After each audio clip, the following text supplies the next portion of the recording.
কিছুদিন আগে গিয়েছিলাম আমাদের এফডিসিতে, যেখানে সবসময় থাকে মানুষের অনেকটাই আনাগোনা।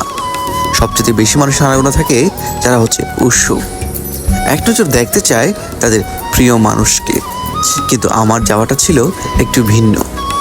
গিয়েছিলাম মূলত একটি শুটিংয়ের কাজে। যদিও কাজটি সম্পূর্ণরূপে শেষ করতে পারিনি, তারপরও হতাশ হয়নি, কেননা সম্ভাবনাকে দেখেছিলাম। যেতে যেতে অনেক কিছুই দেখলাম, অনেক কিছুই বুঝলাম, অনেক কিছুর কেমন যেন একটা নিস্তব্ধ অনুভূতি করলাম। আমার কাজটি ছিল 3 নম্বর ফ্লোরে, মানে যেটাকে বলা হয় জসিম ফ্লোর, সেই জায়গায়।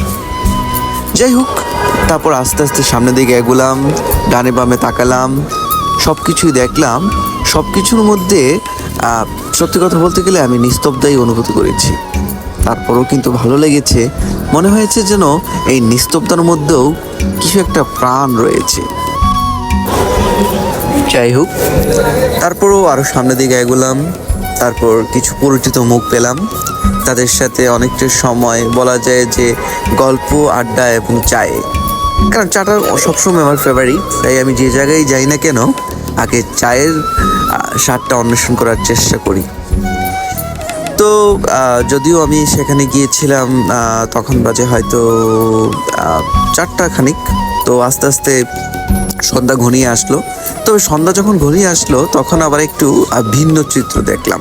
তখন যেমন দেখলাম আস্তে আস্তে করে কোলাহলটা বেরিয়ে যাচ্ছে এবং অনেকগুলো চেনা জানা মুখগুলো সামনে আসছে। আবারও একটু ভালো লাগা, আবার একটু কৌশল বিনিময়, এভাবেই মানে চলেছিল সেই দিনটি। তবে আসলে বলতে গেলে আমরা বাহির থেকে যা দেখি বা যা শুনি, ভিতরে কিন্তু আসলে তার পুরোই ব্যতিক্রম। আসলে আমরা শোনা কথায় বেশি বিশ্বাস করি, বাস্তবে গিয়ে কিন্তু তা আসলে অনেকটাই মেলে না। যাই হোক, সবার প্রতি শুভকামনা এবং ভালোবাসা রইল, এবং সবাইকে ধন্যবাদ এই ভিডিওটির সঙ্গে থাকার জন্য। আল্লাহ হাফেজ, আসসালামু আলাইকুম।